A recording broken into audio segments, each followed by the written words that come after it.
All right, how's it going, guys? We're back. Patterdale Talk Wednesdays. You guys already know who I am, Patterdale Woods. Today we have, again, brought to you by Live Your Life Dogs, sponsored by the New England Patterdale Terrier Club and the PTCA.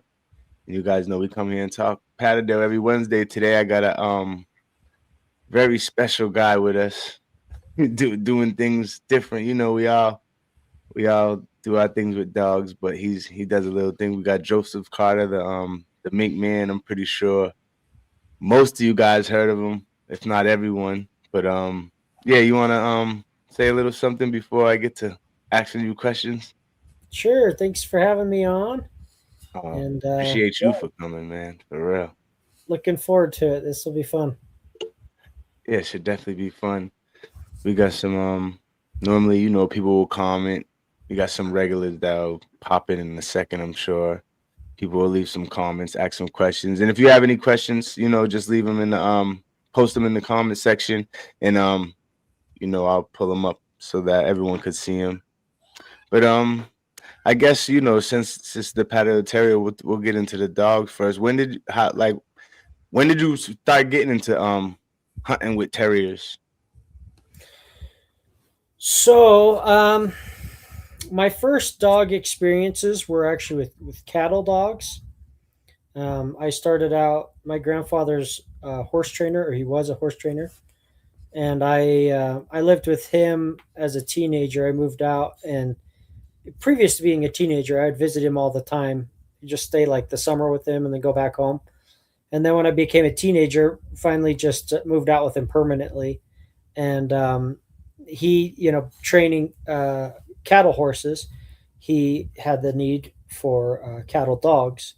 And so that was my first dog. And um, I was interested in hunting. And so I kind of tried to train that dog to hunt. And it didn't really work very well.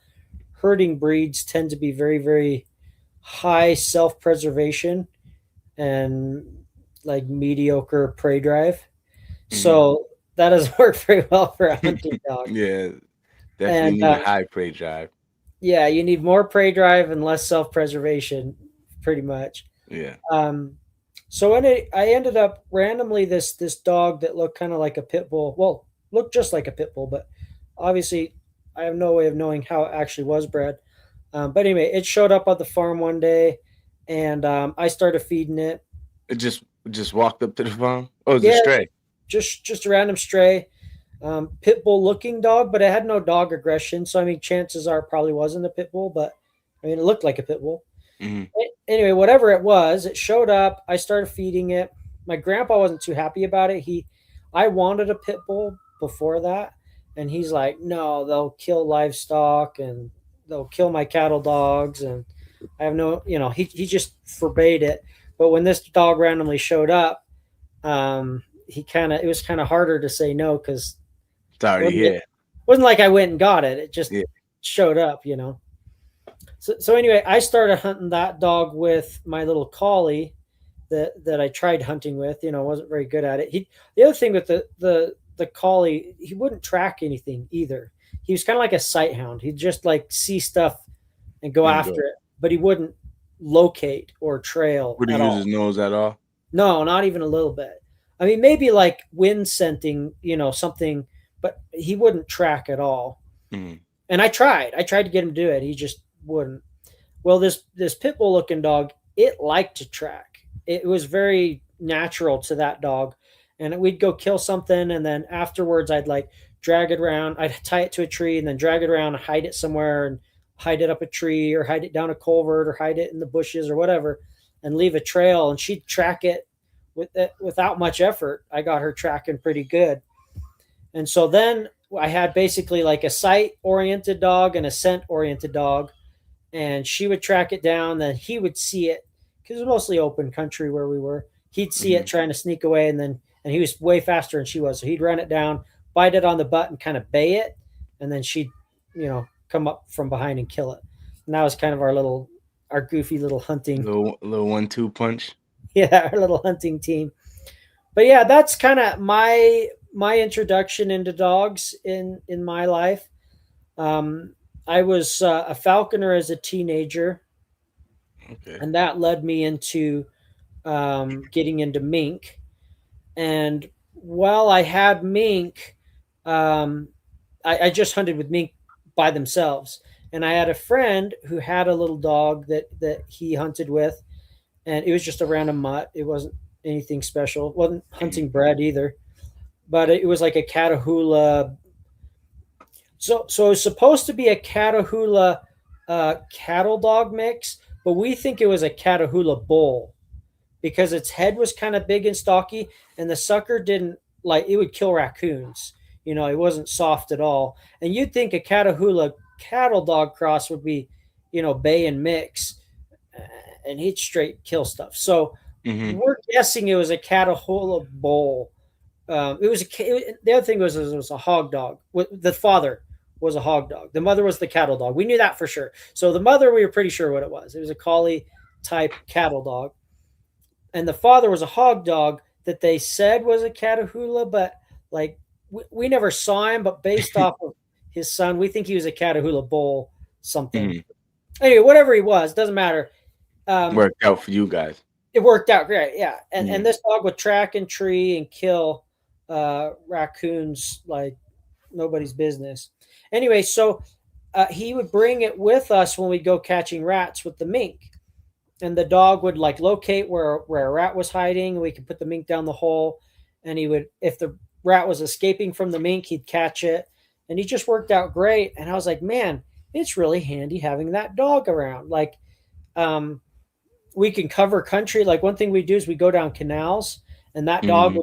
could cover way more country than a mink, and he'd tell you, "Hey, there's something over here." And we could just put the mink there. So instead of like having the dilly dally with the mink, we could just keep it in a cage until the dog said, "Hey, there's a rat over here," and then we turn the mink loose. It just made it easier. Same thing with rabbits. We go rabbit hunting. We didn't just like stick the mink in every hole and every brush pile. We could just follow the dog to where there was something, Mhm. and we wouldn't have to guess. Because you turn the mink loose in a brush pile, you might not get it back for 15 minutes, 5 minutes. Like, Yeah, there's because it's nothing gonna. there. The mink's just goofing off, like chasing mice or something, you know? Mhm. But the dog could cut the corners and say, no, skip all these other brush piles and holes and other things. There's a rabbit here, you know? So anyway, he was so useful. The dog's name was Carl. He was so useful in pinpointing where game was, catching stuff that was escaping. He was just so much fun. I was like, man, I got to get a dog myself. Um, so for a while, I just kind of piggybacked on him and just called my buddy, hey, bring your dog. Let's go do whatever we were doing, you know. And pretty soon I was like, man, I got to get my own dog because he started getting busy and doing his own thing and couldn't come when I wanted to go. And so then I eventually decided to get a dog. And I didn't start with a terrier. I Oh started yeah, out that was gonna be my question. What type of dog was that? she was a pointer lurcher. Her name was Onsa. And a lurcher, for those who aren't familiar with that term, most Americans aren't as familiar with that term. A lurcher is basically any sighthound crossed with some other working breed. And so typically what they do is they name the other working breed. So if it's a, let's say, a greyhound crossed with a collie, they would just call it a collie lurcher. Or if you had a pit bull crossed with a whippet, you'd call it a bull lurcher. Yeah, Or I have a lecture, fifty oh yeah, percent Greyhound. She's 50% Greyhound. Then the rest is German Pointer, Bull Terrier, and American Bulldog. She's about 7, 8 months, cool, cool, so we're cool. getting her working. But keep going. Not So to yeah, cut you mine off. my one was a pointer lurcher, which is a not as a common of a cross, but some people do them. It was an English pointer, but she actually was heavy on the sighthound side. She was only 1/8 English pointer, so at that point you could barely call her a lurcher. She's 1/8 pointer, and then the rest was like racing greyhound or hot blood, if you're more familiar with that term, hot blood, which is just a track bred greyhound, and then Mhm. staghound, which is a coyote hunting greyhound, and I think she maybe had a tiny bit of Saluki in her. But basically, she was 7/8 some type of greyhound, 1/8 English pointer. Mhm. And she was a fun dog. She didn't have as much nose as I was hoping, which makes sense. She was only 1/8 pointer. I really wanted more like a quarter pointer or even a half pointer, but I mean, I didn't have very many options, so I took what I could get. And she was a cool dog, but not quite as much nose as I was hoping. When did you get your first Patterdale? Let's see. Okay, so um, I went hunting down in Louisiana. Oh, I don't know what year it was. I'd have to go look it up. But Hmm. it was a while after that lurcher. I went. Um, it would have been, I don't know, maybe 5 years after that lurcher, something like that. Maybe not quite 4 years, something like 4 years, that. okay.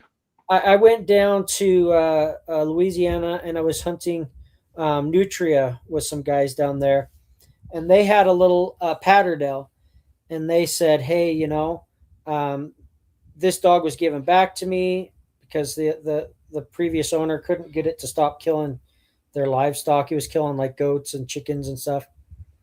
And they're Yeah. like, "Hey, they gave this dog back. I don't really want her. Like, I've got my own dogs." They're like, "Do you want her?" And I'm like, let's. I'll be here for a week. Let's take her out and see what she's like. So we messed around with her, got her on some nutria and stuff, and got dug to some um, armadillos on accident. That wasn't the plan, but she went down into some armadillo holes, and she bolted a nutria. Anyway, she was a fun little terrier. I thought, man, she's cool, and she had more a little bit more of an athletic build than most pats, and Hmm. nice tight little chest, could really wriggle into places. And I worked with her a little bit. I'm like, I think I could break her to the mink. She was like, I don't remember. I think she was older than one, but younger than two, so like 18 months or something like that. Um, like quite a bit older than one, not just like 14 months or something. So she'd have been like 16, 18, 20 months old, something like that. Um, she had killed mink and, like I said, killed livestock and with the previous owner. But I was like, you know what? I think I could break her to him. So I took her home, just got her introduced to the mink. Basically went, kill a rat, good girl, kill a rat, good girl, ignore that mink. Did that over and over again. And then pretty soon, I was doing artificial setups in the backyard with, little wood piles. I'd put a rat in it, turn her loose in the backyard, and let her just get frustrated because she can't get to the rat. Hmm. Trying and trying and trying, can't get to the rat, can't get to the rat, can't get to the rat. Can't. And then I'd come over with a mink and turn the mink loose in there. And I'd have the mink like on a string so it couldn't just like go in and kill the rat. It could just scare it out. And then the rat would come out, she'd get to kill it. She's like, oh, cool. That, because at first she was kind of like a little scared of the mink. She's like, oh, I get in trouble every time I look at that mink wrong. Hmm. That, And yeah. but I fed her as many rats as I could in between, so she didn't get scared and think she couldn't grab anything. I didn't want her to get. She just had to learn to separate Yeah, the two from one another. yep, this animal's a no, this animal's a yes, this animal's a no, this animal's a yes. And then pretty soon combine them together. Okay, this animal gets the one out that you can kill. And yeah, just little by little broke her to the mink, and then I had to then break her to chickens and sheep and things like that. And And is yeah, that what you do with like all your dogs when it comes to getting them used to the mink? I know people with ferrets, like if they get a new puppy, they'll do stuff to even where they'll have like the ferrets and the puppy eat together. I don't do anything like that. Mink are too mean Mm. for that. They try and eat the Yeah, puppy, but yeah, um, I makes mean, sense. straight up have to make sure the mink don't eat the puppy. Like they're mean. Yeah. Um, but yeah, I just take them on leash, and so the mink can't grab the puppy, and the puppy can't grab the mink, and let them walk together. And if the puppy gets prey like focused, then I'm like, depending on what stage it's at, I'll either say no, don't do that, or I'll just be like, hey, he can't be around the mink for a while, because the last thing you want to do is accidentally make the dog think he's not allowed to get stuff. Yeah, you don't wanna cur them. Yeah, you don't want him to be convinced, oh, I'm not allowed to kill anything. So if if it's too early on and they're showing pretty intense prey drive towards the mink, okay, you can't see mink anymore. I'm gonna get you solid on what you can kill. So you've got that in your head and you know you're allowed to, and there's no confusion. Then I'll bring you back to the mink. And let you learn the separation between the two. Yeah, because the last thing you want to do is tell them no, no, no, no, no, and then you go to get them on a rat, and they're like, "Okay, I won't do it." You're like, "No, no, this one you can." No, you told me no. So you have to be very cautious, in my opinion, to do it right. You want to have 10 yeses for every no. Mm-hmm. And so it works two ways. You've got two different types of dogs. You've got dogs that are so driven that you tell them no and they just give you the middle finger. They're like, I don't care. I'm going to do what I want. And then you get dogs that are so timid that you tell them no and then they won't get anything. Okay, I won't kill anything because I want to make you happy, or I'm really nervous or whatever. So either their prey drive just not that high. Yeah, exactly. So either one of those dogs, well, it doesn't even necessarily have to be high prey drive, low prey drive. I mean, I've seen bulldogs. Bulldogs are famous for this. They could be crazy high prey drive. And if you tell them no a little too harshly, they won't do it again and you can't get them to. And people are like, oh, pit bulls are just killers, blah, blah. No, dude, terriers are just killers. Yeah. Pit bulls have a very sensitive side to most of them. I haven't seen one that doesn't. I'm sure somewhere there's one that's like a terrier. Pit bulls, you just got to catch them early. If you do everything early, then a pit bull will do whatever you want it to do. Well, I've gotten them at 19 months old, 4 years old.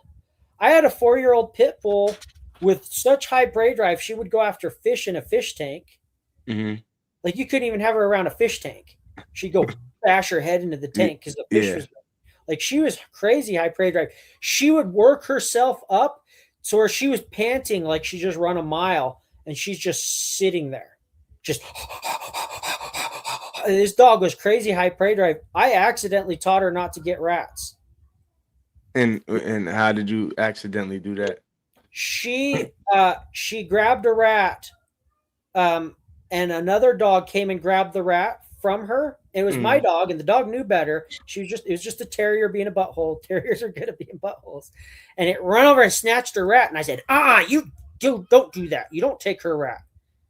And she thought I was mad at her. And she's like, okay, I won't get rats anymore. And she just shut down. She was 4 years old. She wasn't a little puppy that I raised. Like, she's just like, okay, I won't get rats anymore. And I'm like, no, that was not what I wanted. Yeah. I mean, that's obviously what made a little difference too, is that she was 4 and you didn't raise her. You know what I mean? If you had raised her, she probably would know what's going on by. I've got Patterdales. Definitely know what's going on by for 6 months straight. Don't do that. Don't do that. Don't. They still do it. A Patterdale? Yeah, Pats. Yeah, Patterdales don't. They don't. At least my dog, she don't listen for shit. I mean, when she's I have Pats that I'll yell. That people will joke on my videos. Gypsy out is the #1 comment in this made in this video. Gypsy out. Gypsy out. Gypsy out. It is though. You do say it. Have they ever? I wonder if did they ever do one where they counted it? No, but there's got to be a video when you say it at least 20 times for sure. I gotta do that. I don't have any dogs now that are that way. All my dogs listen, but like the next time I get a terrier like that, you're right. I need to do a video where I start doing a count. How many times I tell them out. But yeah. Anyway, Gypsy was the was she and she was all Patterdale? Yeah, as far as I know, yep. Okay. And then you had I remember I've never had a papered terrier. So when I say they're pure whatever, it's as far as I know because they're just worker to worker. Mm-hmm. I've never had a papered terrier in my life. I've had papered bulldogs. Mm-hmm. I've had a papered actually that's probably papered whippet. But as far as terriers, I've never owned a terrier with a paper. So when I say she was all whatever, I mean it's just worker to worker. So there's a chance someone slipped something way back in the line. But I don't know what it was. I mean, it makes sense for what you do it though. You just need some good hunters, not like you're trying to breed or show dogs or anything like Yeah. that. They just gotta be willing to kill some rats. Yep. Yep. If they work, they work. If they don't, they don't. I don't Hmm. really care about anything else. And you had Well, they need to be healthy too, things like that. I guess I shouldn't say I don't yeah, care about anything else, but how well they work, how long they work, that's all that matters to yeah. me. And I've seen your videos when you maybe it was actually when you was getting. I think you ended up picking maybe Poppy or Cherry, but you was going back and forth between a couple different dogs that you went and checked out. You was Yep. trying to get a small terrier. I don't know if that was It was like probably maybe like a Poppy and year Cherry. ago. Yeah, I think it was. Did you end up keeping both? Is that them too that you was comparing? Yeah, I ended up keeping them both. Yeah, yeah, you So did. they're kind of complementary. They kind of work a little differently. Hmm. Usually terriers are pretty cut and dry and they work like they're more of a cookie cutter breed. Some Hmm. breeds there's a lot of variation, like bulldogs. There's so much variation between individuals. Other breeds are a little more cookie cutter. They're kind of you get the same or similar result with multiple different individuals. With them, for some reason though, they weren't as cookie cutter. One works better at one thing, one works better at the other, and so I ended up just keeping them both. I didn't. It's easier having multiple little dogs too than it is like multiple big dogs. So I was like, Yeah, yeah, of course. they don't take up much space. They don't eat much food. I'll just keep them Yeah, both. yeah. Like I tell people for every like I have a pit bull too, but I tell people if I didn't have this pit bull, that would probably be about three more Patterdale. Yeah. Oh yeah. Yeah. Easily. But my mink eat as much as they do. I mean, if I get a big male mink, it eats as much as those little terriers. Yeah, yeah. My Patterdale probably eats. I mean, my pit bull probably eats in one bowl one day. What my Patterdale eats probably in 5 days, Yeah. 4 days. You know what I mean? But Yeah. that's how it goes. That's how it goes. Yeah, but and you had a what was Leia? Leia was actually a lurcher. So She she was was, okay. You called it like a pocket lurcher. I remember. yeah, pocket lurcher. That's just kind of a goofy term I made up. Okay, She, okay. she's basically like, if you want to just keep it simple, she's roughly half Whippet, half Patterdale with a little bulldog mixed in. But if you want to know exactly what she is, like you have to pull out a calculator. Okay. her mom, her mom was one one eighth game bred pit bull, 1/8 Yog, 3/4 Patterdale. And then her dad was 7/8 Whippet, 1/8 Bulldog. When I say Bulldog, I mean American Pit Bull Terrier. Sorry, I know Yep, yep. that's confusing to some people because they're like they envision these like grotesque Yeah, short they legs. remember yeah, but I mean for the most part people in here know what you Okay, mean, but yeah, there's always yeah, some people are gonna think American Bulldog, some people yeah, think Bull Terrier, but yeah, for the I most mean, part people in here know you mean Pit Bull. yeah, American Pit Bull Terrier. Whenever I say Bulldog, so I will never say the term Bulldog and mean anything else. Uh, unless I clarify. I'll say English Bulldog. I'll say American Bulldog. But if I just say Bulldog, I'm talking Pit Bull. most likely game bred American Pit Bull Terrier. And if it's not game bred, it's at least purebred American Pit Bull Terrier. But Mhm. yeah, so she was, I mean, you want to do the math to figure out what that is. I mean, it's 1/8 Pit Bull, like I don't know what Patterdale and like Yeah, you said about 1/16 five, dog, six different dogs. but yeah, that's what she was. Is I just always said she's roughly half Whippet, half Patterdale with a dash of Bulldog is kind of how I made it simple. She worked though like a terrier. She didn't act like like she had any sight hound in her at all. She didn't have the tendency to look out. Like sight hounds are really, I mean, they live up to their name. They look and they'll look way off in the distance and notice some animal running off in the distance.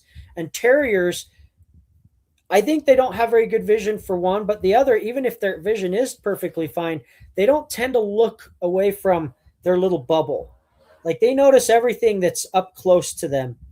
And something off in the field, most terriers anyway, I'm sure there's lots of exceptions, but most terriers don't seem to notice it. They're just like, I don't know, it's not very close to me, so I don't really care.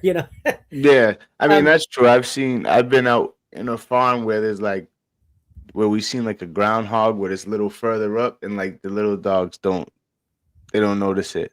Yeah, but your sight hound's going to see some like coyote off in the distance, and Yeah, I mean that's kind of, I mean, makes sense though. That's what the sight hounds are for, yeah, right? yeah, exactly. It makes and same with the terrier. At what Yeah, point is it yeah, even useful for your terrier to see something across the field? He's not going to catch it anyway. yeah, I yeah, mean, yeah. even a raccoon, something not very fast. If it's across the field, he's not going to get there in time. No, no. Let alone something that's fast. Do So you go ahead? Finish what you're gonna say. so anyway, she worked just like a terrier. She would go to ground. She would shove herself in a hole. She was tooth to tooth with a raccoon till she wasn't like hard. I would say she's pretty hard for most people. Most people Mm, don't have very hard terriers. Like they say they do, and then when you go to work with them, they're not that hard. She was what I would call like a medium hard. Like she I could put her down a pipe with a rope on her and she'd latch onto a coon and I could pull the coon back out. mm-hmm. So I mean, there's a lot of terriers that won't even do that, and she was Yeah. only half terrier.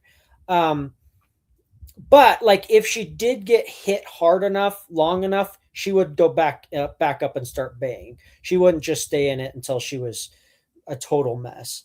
I mean, she'd take some damage, but first, but I mean, there's dogs that'll take a lot more. And Um, do you think that's would you rather a dog that just goes in and stays and doesn't matter the amount of damage it takes, or you rather have something that backs off a little, maybe?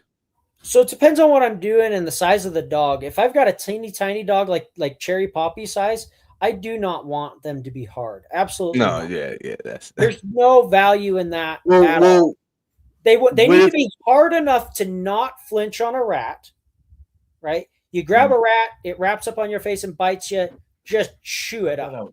Don't let it go, Mhm. right? But if you're grabbing anything bigger, So bigger what than a about squirrel or earthwork a as rat, far as like a groundhog? what's that? Like, say, what about earthwork? And Yeah, like a do you groundhog. do yeah, like as far as like a groundhog, like you would something like a groundhog when it goes in there, you want it to grab and hold, No, or I the want groundhog just gonna get even a away, groundhog, even a huh? muskrat, even a groundhog or a muskrat or something not that big. No, I want for something that little. I want them to just stand back and keep it there. How Pat, what's the pat, pat, weight? bark, bark, bark, bark. If it turns around, get a mouthful of fur. If it goes back to bite you, step back and bark, bark, bark, bark, bark, bark, bark, bark. If it turns around, get a mouthful of fur. If it Oh, so goes you back to like the bite you, let baying? go. Bark, bark, Yeah, bark. we don't. We like to over here we like the Patterdales that go in the hole and just engage. Yeah, and so for me, I got to work them the next day, and the day after that, and the day after that, and I don't want them laying up. Yeah, yeah, yeah, So I've got bigger guns for that. That's what my bulldog's for. yeah, yeah, yeah. So she Well, the bulldogs, and we all have them. The problem is they just can't get into to get in these groundhog holes. It's oh you yeah, need a dog that's like maybe 10 to 14. After that, it gets kind of too big. oh for sure, yeah. There's no way they're gonna fit down a groundhog hole, not even a little bit. But we out here we've got a lot of bigger dens, so like Hmm. beaver holes. Obviously, everyone's got like culverts and irrigation pipes. You guys probably don't have irrigation, but we have irrigation. So a lot of places they're trying to drain their fields. Like if you go in the Midwest and the South and stuff, they're trying to drain their fields. With the West, we're so dry. We're trying to bring water to our fields because we don't Uh, have enough rain. And yeah. so the farmers have all kinds of different apparatuses around the farm to bring water to their crops. And you end up with raccoons and what we don't have woodchucks. We have what's called rock chucks. It's basically the Western version of a woodchuck. They're a little more colorful. Let me look Or it really, up. really, I should say a lot more colorful. They're slightly smaller, but not by much. Just they're slightly smaller, and they're more colorful, and they're close relatives. Yeah, Anyway, shit. you get rock chucks, you get raccoons, you get different foxes, different stuff hiding in those irrigation pipes, and a lot of times they're big enough to have a bigger animal than just like a little terrier, and you could send either a real big terrier or a real small pit bull or something like that, And and they these could get these down. rock chucks, they They look like little they look like groundhogs with smaller heads. Yeah, they're very similar. Very similar. How And much do they weigh? the I'm not biggest sure. one I've ever caught, oh, I seem to think it was about 13 or maybe just under 13 pounds. But that's the biggest one. That's not like normal. I'm just saying that's like the biggest. I don't even know what their norm is because I don't catch them enough to be able to give you a good idea. Yeah, it says I, right here 3.5 to 11 pounds. So yeah, they're a little smaller than I think groundhogs get about 15. yeah, if you got a 3.5 pound one, I mean it's still growing. That's Yeah, like that's that's like a a big small muscle. squirrel, right? Yeah, I mean that that would be. I don't want to say a baby, but it's not. I wouldn't think it's an adult. No, no, definitely not. I would say more like I don't know, 7 pounds would be a smaller adult, 6 even maybe, but definitely not like under 5. Anything Yeah, under yeah, 5, I would. 3.5, they're And definitely I small. honestly don't catch enough for me to really be saying this. But if I had one that was 5 pounds, I wouldn't think it's an adult. I'd be like, this thing's a baby. Um, but I Yeah, don't I catch don't them think. all the time, so it's not like I have hundreds and hundreds to go through and say, oh well, this is how big they normally are. But yeah, they're just a little smaller than than a woodchuck or a groundhog, whatever you want to call them. Very similar in every way. Um, the biggest difference is their color, and there's quite a bit of overlap in size. They're not a big rock chuck is gonna be almost as big as any woodchuck you'll see. So. But yeah, so we'll end up with stuff like that down in these irrigation pipes or in culverts or rock piles or wood piles and things like that. And you can sometimes get away with a little bigger dog or a lot bigger dog depending on the scenario. And then especially when you get beaver dens, I mean that you could send a mastiff down a beaver den. You're not you're not worried about size most of the time. I Yeah, can crawl in some of these beaver dens. yeah, yeah. Um, so I mean, it depends on the den. There are tighter dens for sure that you want a smaller dog. Smaller meaning smaller bulldog. I don't mean smaller terrier. Hmm. Um, so Oh, the biggest Dapper terrier, Trapper has a question. yeah. What's Has up? Bindi ever um has Bindi ever got after a badger? No, no. We have badgers locally, but I rarely see them. It's like once every 5 or 6 years. So no. Oh, so you don't yeah, you don't see them like that. We have them. I just not very many and not very locally. Like if I went out and I'd have to go to like different areas and I usually hunt, and I could probably find some. Not too far from here. Just like it's just not the areas I hunt. Yeah, it's not, and obviously it's not what you Um, do. no, I'd like to hunt with a badger. To be honest, I think they'd be really really useful for some of those situations where we're digging a lot. Digging up rat holes. We're just digging. It would be really fun to have a badger, but the problem is it's just legally complicated. Otherwise, I would have done it forever ago. Oh, so so you looked into it before? Oh yeah, I'd have one. I would have done it and still have one probably, assuming it actually worked. But Yeah. obviously, it's just a theory. Until you do it for a number of years, you can't really say how well it works. But I think it would work. I don't see why it wouldn't. I mean, I mean, yeah, I don't know. You probably one of the only people out here trying to tame or thinking about taming a badger, but Well, mink are about as mean as you can get. The badger's just bigger. yeah, a lot bigger. I like to hunt with a badger. That's what I want.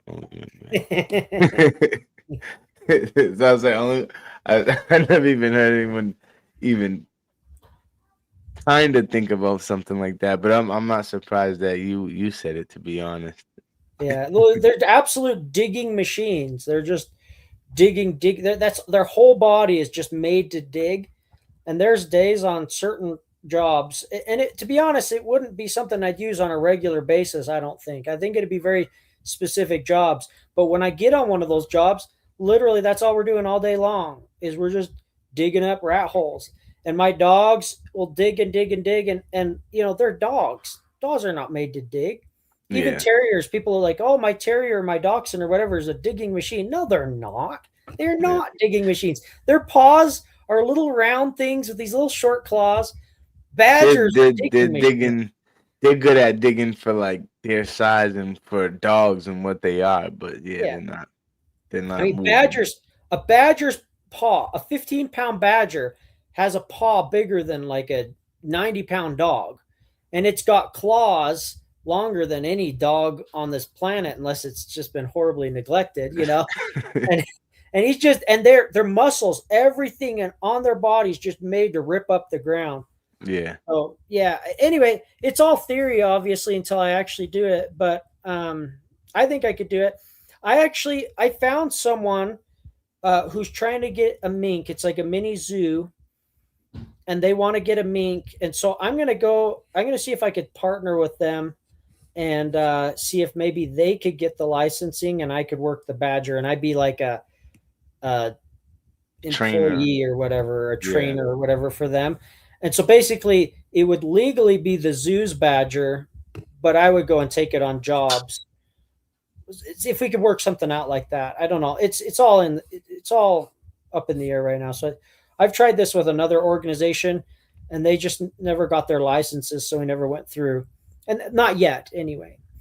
This Okay. other one, it sounds like they already have their licenses because they have otters and stuff.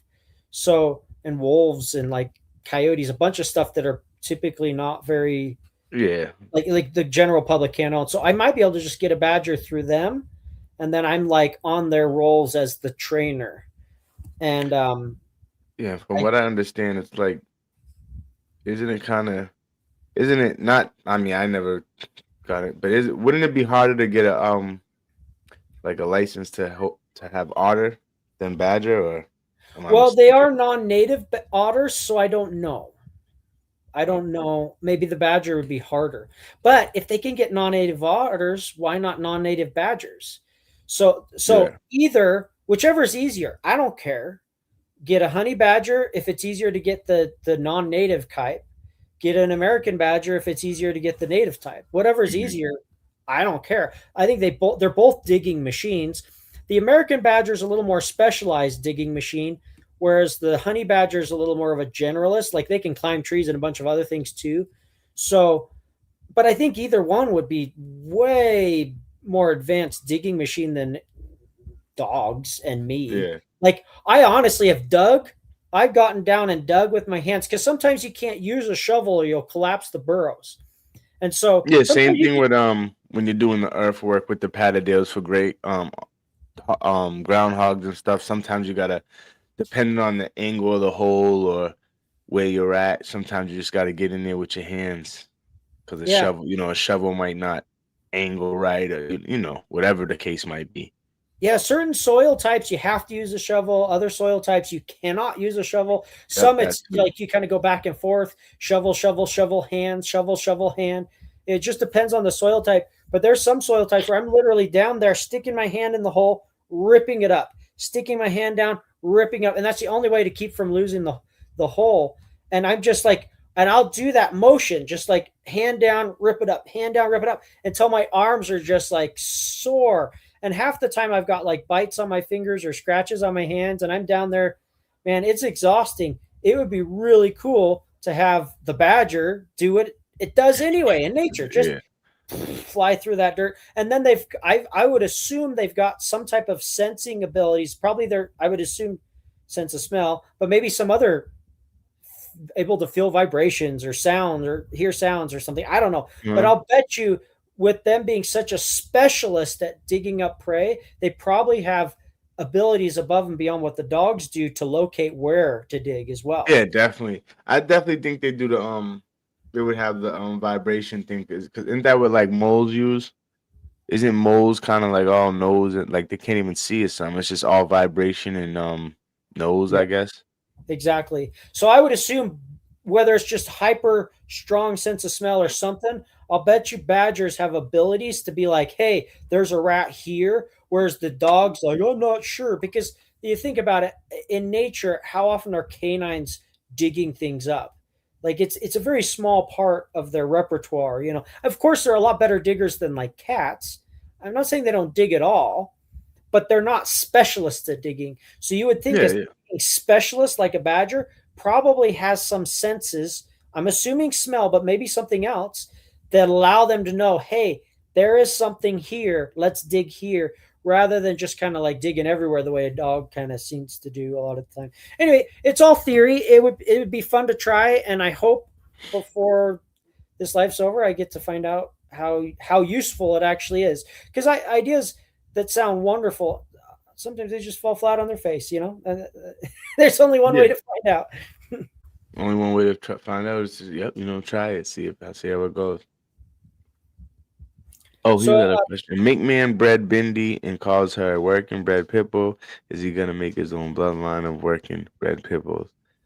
so Probably I not, didn't. because you said you really don't do the paperwork or know the bloodlines or anything like that, right? I do with the pit bulls.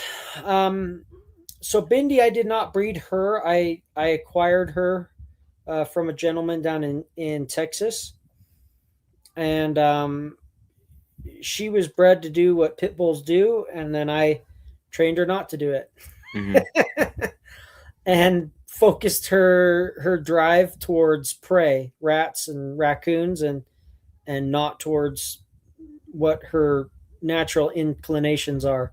Mm-hmm. And she's great at it. She has no. Yeah, I I watched plenty of videos you have in Bendy's. Yeah, you can't. I mean, she's just doing her thing. She's flawless. I mean, she won't Yeah. squabble. She won't. She's honestly a little bit too um, polite. She's like, "Oh, is that your rat? I'll let you have it." It's like, no, that dog's about to lose that rat. That dog's a piece of crap. Don't honor that dog. Get in there and kill it for him. You know, she's very Hey. polite, very, very polite. But I would rather that over the boisterous stealing rats from other dogs bullcrap. I hate that. I Yeah, really and hate. with pit bulls, with it can turn anytime it could turn into a Yeah, I'll just snatch the dog up because I yeah, want his rat. You know what I yeah. mean? We'll grab the dog and the rat too. Yeah, Yeah, yeah. yeah, So I would rather her be a little over polite, with her being the muscle of the group. I'd rather her be a little over polite rather than definitely. um, over aggressive. So, yeah, but she's an absolute angel as far as I'm concerned when it comes to manners with other dogs. Um, Now, I have bred Bindi. If you're watching my channel, that's a new development Yep, over the yep. last few months. I went and bred her to a very select male. I was extremely picky on who I bred her to. And the pups are looking great. I don't really plan on having a line of pit bulls necessarily, but what I would like to do is, assuming the female I picked out, as good as good as I hope, I will Mhm. then breed her to another male somewhere down the road. Well, and just kind of on the matriarchal side of things, I guess I'll kind of have a line, but I don't know. You could loosely call it a line breed, like, but not really, because I don't know that the males I'm choosing are necessarily going to be that closely related. So no, Yeah, and it's gotta be like to get to officially call it your own line. You gotta have like three both sides. generations in. Yeah, you gotta have both sides, and you gotta Yeah, be like three and generations in. and I'm going to be one sided only, so Yeah, yeah. you couldn't So really call it my line. you'll be the breeder. You'll be the breeder or the person that bred them, but it wouldn't really be considered Yeah, your line. on the bottom side it'll be all my stuff. The top side it'll be some fancy dogs. I'll tell you what though, because I'm a picky guy. Yeah, I've I've seen got that in some of your videos.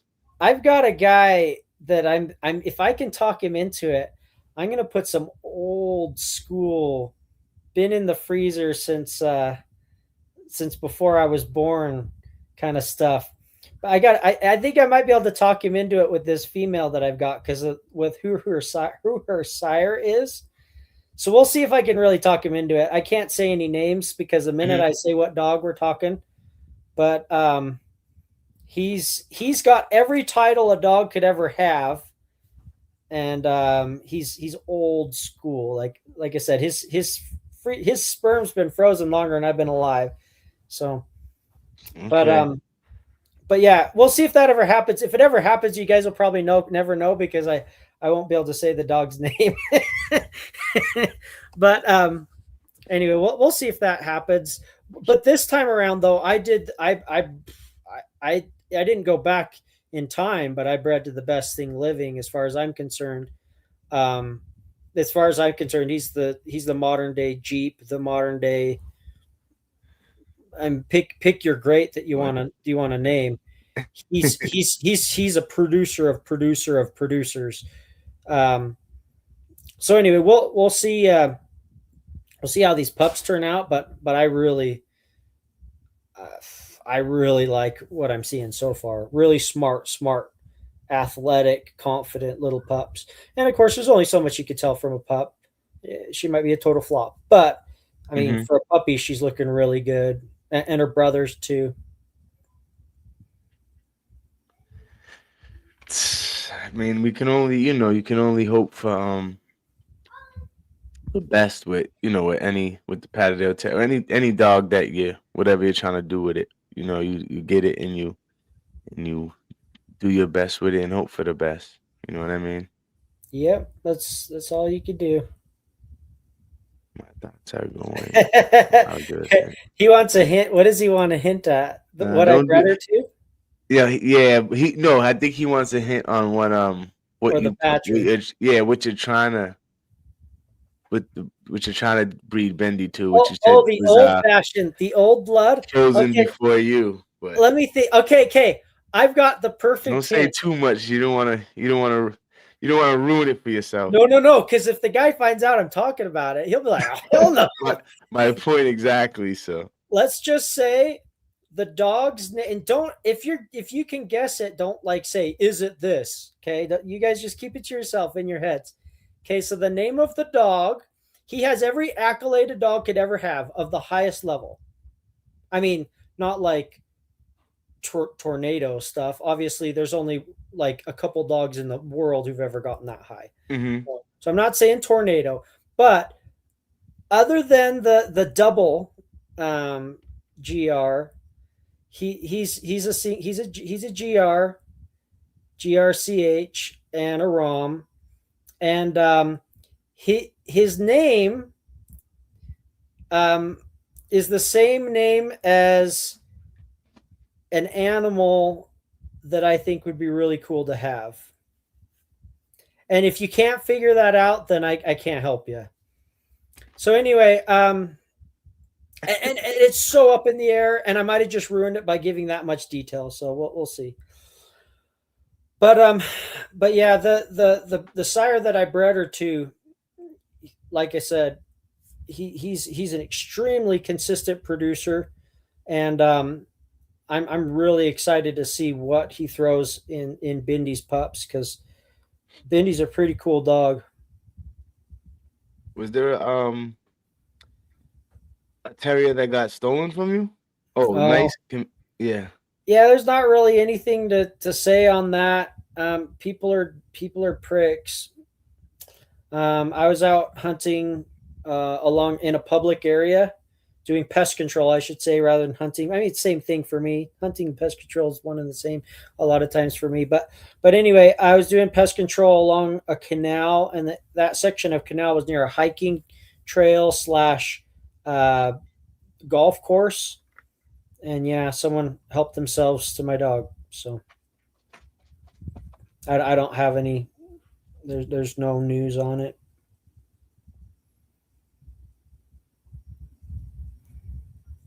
And knowing people, yeah. Anyway, I can only speculate.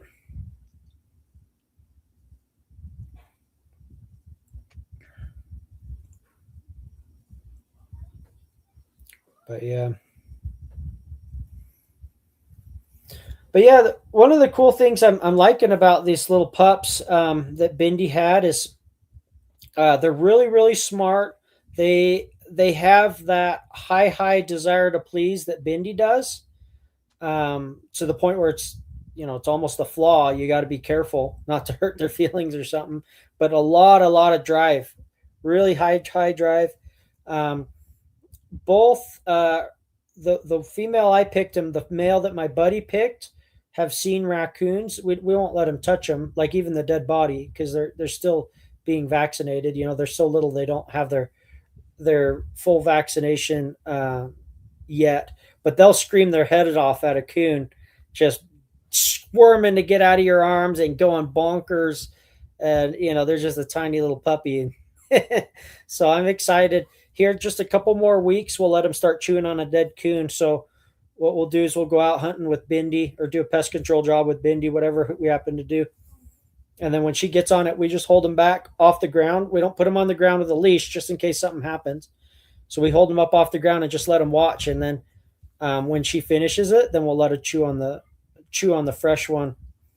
Well, it's still warm, but no longer a threat. And they're dying to do that now, and they're just, like I said, they're not even done with their vaccination schedule. We can't even let them chew on the carcass yet. They're just screaming their little heads off. So, but that's how Bindi was too. Bindi was the same way. She was. I didn't introduce her until she was done with her vaccinations, but it was with Boss, my bull lurcher. He'd catch one, and then I'd let her watch, and then as soon as it was done, I'd put her down, and she'd hit that throat, And I'm excited to finally let those little pups hit the throat, but they're just too little now. Like I said, I don't want them. Raccoons are dirty animals. I want to make sure they're fully vaccinated before they get that in their mouth. Yeah, don't want any mistakes. People talk about rats being dirty, but raccoons are way dirtier. You think so? Oh yeah. Way worse parasites, at least for a dog, as far as a dog's concerned. Yeah. And people too, because raccoons carry rabies, but rats don't. Rats don't carry rabies. Yeah, was it rats and possums, right? Well, any small to medium sized rodent. So I think woodchucks are about the smallest rabies carrying rodent. Everything smaller than a woodchuck shouldn't be able to carry rabies. I've heard lots of theories why, but I don't know that anyone really knows. But like muskrats, squirrels, rats, mice, none of them are a rabies risk at all. Some people will say, oh, well, they're too small, but that's not true, because bats carry rabies like crazy, and they're way smaller than a rat. Yeah, that's true. And weasels can carry rabies, and they're smaller than a squirrel. So it's nothing to do with size. I don't know exactly what it is, but bigger rodents like woodchucks sometimes can carry rabies. Beavers have been known to carry rabies, but anything smaller than a woodchuck, if it's a rodent, an actual rodent, and not smaller any other animal, because there's like skunks are smaller than a woodchuck, and they're crazy high rabies carriers. So you can't. So it's got to specifically be a rodent and smaller than a woodchuck, and the rabies risk is almost nil. Can you say the name of the living dog you bred to? No, I'd rather not. All right. He's I'll give you some hints on him. If you could figure it out, good on you. He's black. He went at 33 pounds. He's from Ukraine originally, but he's known worldwide. He's got dogs on the ground. I don't know, maybe not worldwide, but many parts of the world. There's I should be able to do some play on his name. Let me think. His name. Now, come on, let me think of a little riddle with his name. A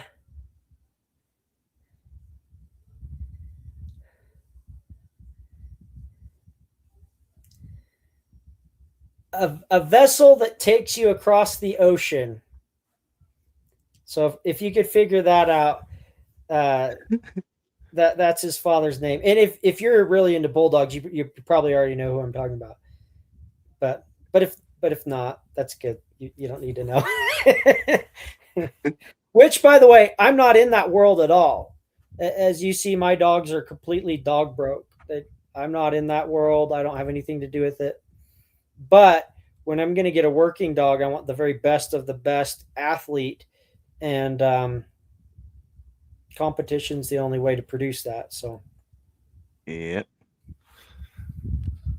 Some people might have a clue. yeah. If you know very many, yeah, people will figure it out. Oh, so basically, yeah. Sorry. Yeah, the story of the terrier. Yeah, so that little terrier, her name was Gypsy. I got Gypsy from a friend of mine. Um, I was needing a little terrier and didn't have one at the time. Leia was the smallest dog I had, and she's 21 pounds. So I mean, not a very small dog. I mean, not a big dog, but not a tiny dog for sure. 21 pounds, and I needed something tiny. And I had a job in a attic where there were some raccoons, and the attic down where it got real tight, they would just avoid us and go down in this tight area. And the raccoons were trap broke, or trap shy, whatever you want to call. Mm-hmm. They'd been trapped in a cheap piece of crap, have a heart, and then broke out of it. And so they knew what a trap was, and you couldn't get them in a trap. They'd also been caught in some other style trap, I think, if I remember right. This was years ago, so it's hard to remember. But basically, the homeowners tried to do the job themselves and educated the raccoon in every way to avoid being trapped. So we couldn't catch this raccoon. They couldn't catch a raccoon. Nobody could catch this raccoon because the homeowners tried to do it first with cheap piece of crap have-a-hearts from China, that just fall apart. Yeah. So anyway, that raccoon could not be caught any other way. And every time they tried to seal up the opening into their attic, she would just rip their house apart, finding new ways in. And so it was just an absolute mess for this family trying to get rid of these raccoons. And so I was like, man, I need a little dog to get in that little tight crevice where the roof kind of met and got real skinny, and they were just getting down in there. And I didn't have that little dog at that time. My little so back to my first terrier. You guys probably wonder, well, what happened with her? My first terrier, her name was Gremlin. She was the one I got down down in Louisiana, brought home. She was a great little dog, but she had what's called coonhound paralysis, and nobody knows for sure exactly what coonhound paralysis is, but according to my study, the best way I've heard it explained is it's basically an allergy, because not every dog can get coonhound paralysis, and not every raccoon can cause the reaction. So you need two things to line up: a dog who's susceptible to coonhound paralysis. And if you guys understand something differently, realize I understand that there's more than one theory. So I'm just presenting my understanding of coonhound paralysis. So no need to argue about it. If you see it differently, great. But anyway, my understanding of coonhound paralysis is you need a dog who's susceptible to it, and you need a coon who carries it. And when the two meet and exchange saliva, the dog goes into a reaction where they basically become semi-paralyzed for a while. And every time they get a new reaction, it gets worse, most people say. Yeah, we had someone on here. I don't want to say the wrong person, but they had a dog that got that. And what you just said is that, yeah, every time they went out and, like, even if they just went out and hunted the dog and the dog got bit up, it was like it took longer for the dog to heal, and it was like it was weaker and all that after it had the coon paralysis. Yeah. A lot of times it seems like they never fully recover. Exactly what he said. Recover. Yeah, yep, exactly what he said. And they can get it again, and some places don't carry it. My friend in Louisiana, which that's where I got the dog from, so it kind of makes sense that she would have that tendency to get it because they wouldn't find out, right? There wouldn't be a culling process of, hey, let's not breed that dog. It got coonhound paralysis because they don't have it down there. He said that they never ever ran into coonhound paralysis, and the only guy he knows who did have it, he went and traveled somewhere and hunted and then came back and the dog had it. So it's certain areas have a higher or lower prevalence of the disease. And I know my area has it because I have a friend, actually the same one who's about to give me this terrier whose story I'm telling. He had a dog who had a susceptibility to it, and she got it like 3 different times. And so it's a pretty common disease here, at least common enough that if you have a dog that's susceptible to it, you shouldn't be taking it coon hunting ever again.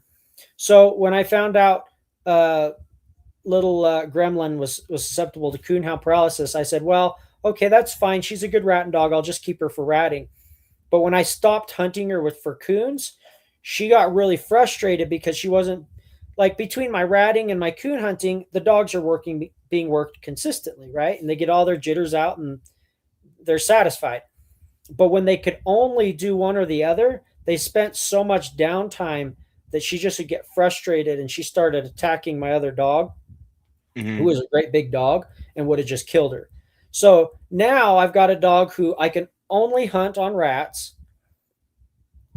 So she's not being worked very often. Now I got to lock her up so she's not getting in fights with this other dog who could kill her at any moment if they get in another fight.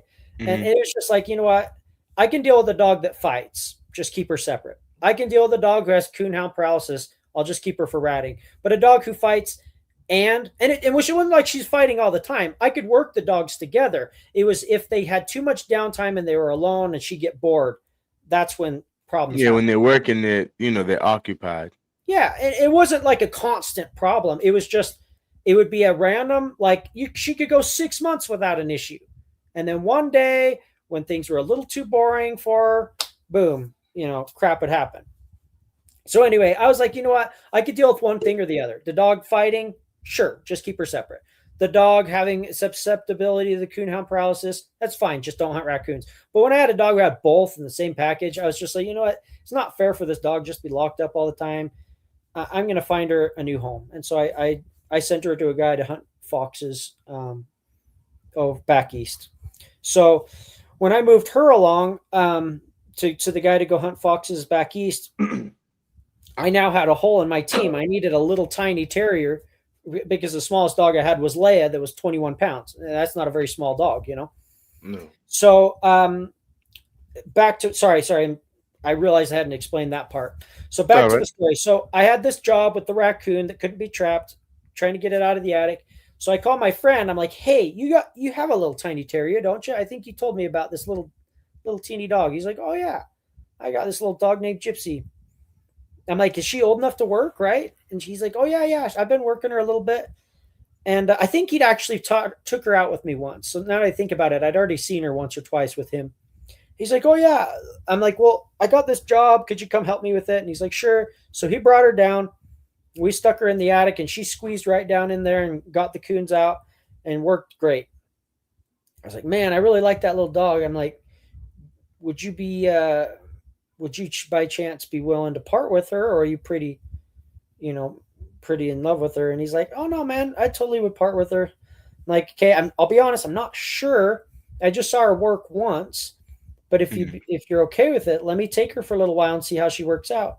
And then if I like her, I'll keep her. If I don't, I'll just give her back to you. And he's like, oh yeah, I'm cool with that. So anyway, that's how I got little Gypsy.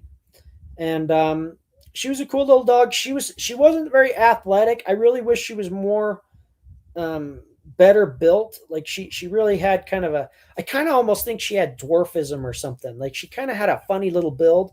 Yeah. Not too much agility. Not very agile, but she tried really hard. Like, to give you an idea how hard she tried, if she couldn't fit in a hole, she would back up and run at the hole. And just cram herself into there. Yeah, just try to squeeze herself through. And part of the reason I think she was a dwarf was both her parents were like low 20s. So both her parents were like 21, 22 pounds, something like that. And she was freaking I can't remember, 13 pounds or 12 pounds or something like that. I think it was 12 pounds. I'd have to go look it up. But I mean, that's a big difference. She was half the size of her parents. Yeah. And like her funny little shape, I kind of think she was a dwarf, but I don't know. Anyway, she worked out though. She was a cool little dog. Like I said, she gave it her all. Man, she'd grab a rat, and that rat would just wrap up on her face, and she would just crunch up to the head. She didn't re-grip like so many dogs were like, and they let go and they try and grab. No, she just would slowly crunch up to the head or chest or whatever she got to finish the rat. Crush it. Yeah. She didn't re-grip. She was just a solid little dog in that way. But when it came to raccoons, she would go bah, bah, bah, bah, hit it, bah, bah, bah, bah, hit it. Like she had enough self-preservation to keep herself from getting chewed up. I mean, she would get hit a little bit. It wasn't like she'd walk away without any scar free, but she wasn't just getting smashed. Which Yeah. at her size, I needed a dog with self-preservation. So she was a nice mixture of just as much fire as I needed for what I do, but not so much to get herself destroyed, you know. So I could put her down a beaver hole, and she would go in there, hit a beaver. If the beaver didn't come out, she'd hit it, but then get out of the way, and then hit it, and then get out of the way, and then let that beaver go out. And then the coolest thing was for me, she never followed it into the water. She would go right up to the water and stop. Maybe have her feet in the water, but she wouldn't swim after it. Some of those little which is dangerous. Like you don't want a pit bull swimming after a freaking beaver, let alone. No, yeah, you don't want. I mean, yeah, you know how it goes. You don't want any land animal fighting any water animal in the water. You know what I mean? Aquatic animal. And she was perfect. She would get them out because I had beavers that avoided coming out. They were giving her a hard time, and she never got bit. She'd just work them till they come out, and then she'd stop right at the water's edge and let us go spear them and never go beyond that. And then if it was a coon in the hole instead of a beaver, she'd go to work in it, and we'd hear snarl, snarl, snarl, bark, bark, bark. Be like, okay, send in Bindi, and Bindi go in because you don't want to send the pit bull in before you know there's no beaver in there, because if you don't want them tangling with a beaver, beavers cut down trees for a living. You know, they'll cut an artery or slice a tendon, or it's just a night. I mean, they might be fined for 10 beavers in a row, but the one they have an accident on, it's a big accident. And I have no interest in playing that game. So we send the little terrier with just enough confidence to get him out, but enough self-preservation not to get hurt. And so far, it's worked wonderfully. I send that's part of the reason you were saying you want those hard terriers that just nail the woodchucks. The biggest reason why I want one that has that self-preservation is I'm sending them in after beavers. I do not want them latching onto that beaver. Absolutely not. I want them to bark, nip, stay out of the way. You know. Yeah. I mean, you're doing a different type of work. And if I was using my Patterdale, she's about 10 pounds. Like, yeah, I'm not sending her into no anything really where I know there's something just too big for her, because she's gonna get herself killed because she's gonna engage. You know what I mean? So exactly. It's a beaver, a big badger, fisher, or whatever. She's just gonna engage and try to shake it up like she normally does. But obviously she's not shaking up no no beaver or anything. But yeah, that's kind of like, I mean, most people I know with Patterdales have several of them, because like you said, you could like, boom, okay, you've been waiting all winter for the summer come so you can hunt when it's hot. The groundhog season came, and you went out hunting one day and your dog gets beat up, and now your dog's down for a month and a half. So like you said, for someone like yourself who's got to go out the next day and the next day and the next day, yeah, you don't want your dog's getting beat up too much. You know what I mean? Unless you got friggin' 50 dogs, but now you got 20 dogs handling. That's a whole nother job in itself. You know what I mean? But yeah, like I have one Patterdale, and I do plan on getting others, somewhat just for that reason, where yeah, once they get too much damage, they gotta even if it's for like 2 weeks, 3 weeks, if you're somewhere where it's like, oh, I could just go hunting. I could just take a 10-minute walk or a 5-minute drive, or just go out back, take walk a couple minutes out back in my yard, and I'm in the forest and I can hunt. It definitely sucks when if the one dog you got doing the earthwork is down, and you can't do anything for 30 days or whatever. So I understand where you're coming from too, as far as like, you don't want them to engage. And at the same time, we're using them for earthwork. You know what I mean? We're not using them for beaver dens and things like that. So, Yeah. but I Yeah. And definitely noticed that people have several Patterdales for that reason, because you might have 6 Patterdales and 3 of them might be down for a month and a half. You know what I mean? So yeah, and my position, I really want as few dogs as I can get away with. I want one dog for this, another dog for that, and another dog for this, and then that's it. yeah. I've got my soft terrier. I don't really need a hard Well, terrier. you I got really have enough. no reason You got for one. enough minks, that's for sure. Yeah, yeah. Well, the reason I've got more mink is because nobody breeds mink. Well, that's not true. Obviously, there's thousands of people who breed mink, but they breed them for fur. They don't breed them for working qualities. So the only reason I have more than just like, I probably, if I didn't have to breed, I probably would have like maybe 6 mink tops, like tops. I Yeah, probably would keep it more down to like 3 or 4, to be honest, um, or even 2. But I just can't do that because um, I have to have a gene pool. I, yeah, I, I don't I don't have anyone else I could be like, oh hey, can I breed your mink? Like, well, I yeah, could actually. I could, yeah, I could breed to. I've got 1,000 mink next door I could breed from, but none of them are selected for working qualities. They're all yeah. They're bred just they're for fur. just in cages. They grow, get the fur, and move on. Yeah, and their selection process has nothing to do with my selection process. So I have created my own little line, and in order to have my own little line, I've got to have enough. And I actually had quite a bit more. I've downsized to 13. This is like the bare minimum. I really probably should have more to keep the gene pool going, because at this point I kind of have to bring in new blood more more often than I'd like. And when Yeah, I do, I'm just selective about the individuals I bring in. But still, even if I'm really selective, that individual, who knows what his parents were like. So even though he might be a phenomenal mink, his parents might both suck, and yeah, he's going to have those sucky genes in there. yep, So even though he's a great, I mean, it's kind of like, it'd be kind of like, if you think about it from the dog world, it'd be like going to the pound and finding a game dog at the pound. Oh, this terrier's it's this dog's small enough to go in a hole. It's willing to go in a hole. It engages while it's down in the hole. Well, how many are you gonna have to go through to find like that, right? yeah, Okay, I finally found one. Now we're gonna breed him. Yeah, but his parents both sucked. He just happened to be the one puppy in his whole litter that turned out. I mean, what's the likelihood that he's going to produce himself? Not very good. yeah. Even though he might be a monster, I he's not mean, going to produce very it many. it's even vice versa. I seen dogs that wasn't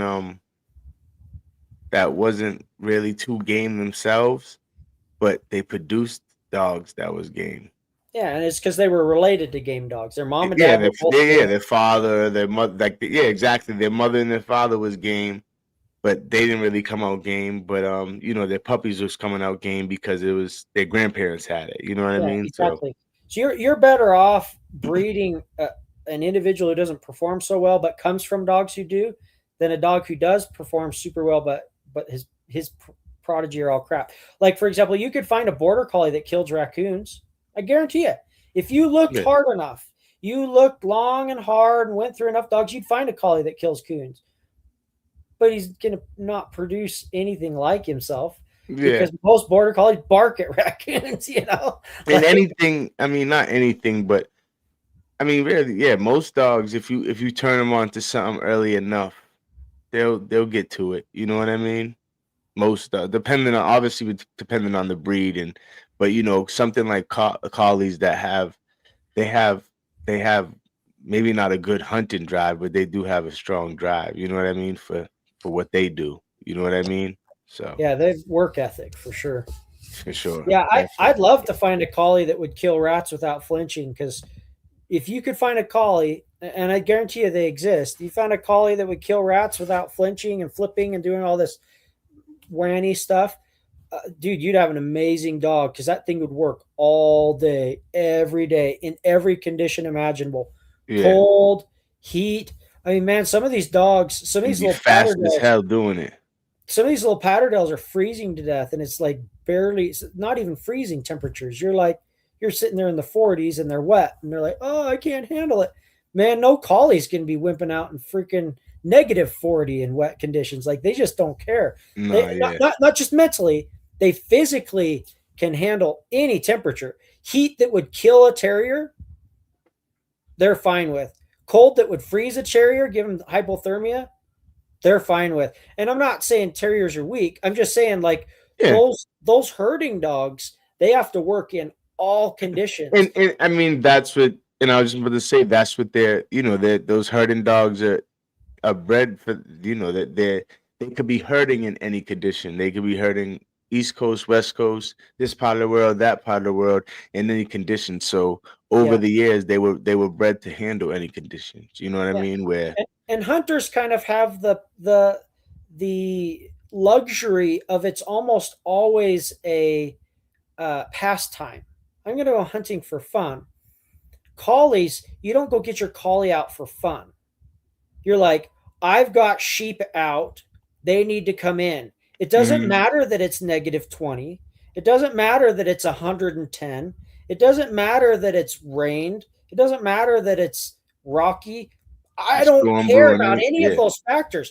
The sheep need to come in, Yeah, I and mean, I you need can't you to care do it. unless you're gonna lose a whole bunch of money and a whole bunch of sheep. Exactly. And if you can't do it, dog, I'll find someone who will. You're gone. Like so they are very soft in some areas, like their head, like they're scared of teeth and they're not gritty, no blah blah. But in other areas, you can't find harder. I don't know that you. And when I say collies, that's just the dogs that I grew up with. So you could replace that with Kelpie. You could replace that with Healer. You could replace it with a number of different Yep, yep. herding breeds. I just say collie because that was the one I grew up with. But yeah, and some of them are tougher than collies. Like I think those Kelpies, from what I've heard, they're physically even tougher than a collie. So, but anyway, those dogs, man, you can't be like, well, he's got a sore paw, so we won't bring in the sheep today, or I'm going to have a backup sheep dog. Like, no, you're my only dog. You got to move the sheep in, and if you can't move the sheep in, I'm getting a new dog. Like, so their feet are just tough as nails, and anyway, they have a lot of cool attributes. Those herding breeds, they're just too dang soft, and I can't handle, even on rats. I can't handle a dog that's flipping them around and I might get bitten. Okay, well, sorry, I'm gonna go get a different dog. Yeah. Because, You know what it is though. Anytime they want to make something tougher, they bring in some type of they bring in some type of terrier with it. I'd love to, and I don't know that I'll ever do it in a million years, but I'd love the idea of crossing like a really, really just suicidally hard Patterdale, like tiny, suicidally hard, super tiny, like 8.5 pound. Just if you put him down there and there's a mountain lion, he's gonna go chew on its tongue while he's going down. You know what I mean? This crazy little dog. Cross that with a real nice like Kelpie or Collie, and then pick out the monster of the litter. Keep them long enough that you find the one that's not scared of teeth. I think that would be really cool because the Kelpie or Collie or whatever herding breed you use is going to dramatically increase the athletic ability, because most terriers are really not athletes. Yeah, the Kelpie probably as far as looks, the Kelpie might be a little better. The Kelpies kind of, some of them kind of look like big Patterdale Terriers, like the ears and you know what I mean, the way their body's built and stuff like that. But I think that would be a cool cross. Get the fire from the terrier, the brains, and the athletic ability, and the heat and cold tolerance. And that's a big difference on the bone structure, though. The focus too. Those herding breeds have crazy focus. They'll sit and stare and focus, just give everything their attention for hours and hours and hours. I mean, it's crazy. Like you can work one of those dogs for 12 hours and they're still like just Zoned in, yeah. hyper zone focused. Um, Yeah, I've seen and then, there's and like you said, just for fun, if there's dogs, something like a collie, I've seen people get those just because they like them, and it's like, yeah, if you're not, if you're not working them, well, that's not a good pet. No, yeah, absolutely not. not at all. I think there's more terriers that would make a house pet than a collie What do you feel about the Go ahead, finish what you're gonna say because there's a lot more of them that have off switches and can mellow out. Um, but what do you? man, collies are just or herding breeds in general. It doesn't have to be a collie. Yeah, they're just full of Their brains you know just they always going, and their body wants to be going. And if it's not going, man, they're gonna drive you nuts. yeah. What do you think about the Patterdale as far as like obviously over here, um, we're we don't really we don't really encourage anyone to get Patterdales if you're not working them. As far as like people contact me because they want a Patterdale puppy or something like that, and my first question would be, if you're planning on working them, if they're not, respectfully, I'm gonna tell them I can't really help you. You know what I mean? Because we're trying to keep the hunting aspect alive over here as far as what the dog was bred for. Because most dogs, as you already know, most breeds once they get in the hands of too many people, they what they're naturally bred for is dumbed down or just completely. Some breeds is kind of like gone. You know what I mean? But Oh, for sure. Yeah, yeah, I mean, I don't breed dogs, so I don't really have a say in that. But I can say if I get a dog and it doesn't turn out, I'm not a hard cull kind of guy.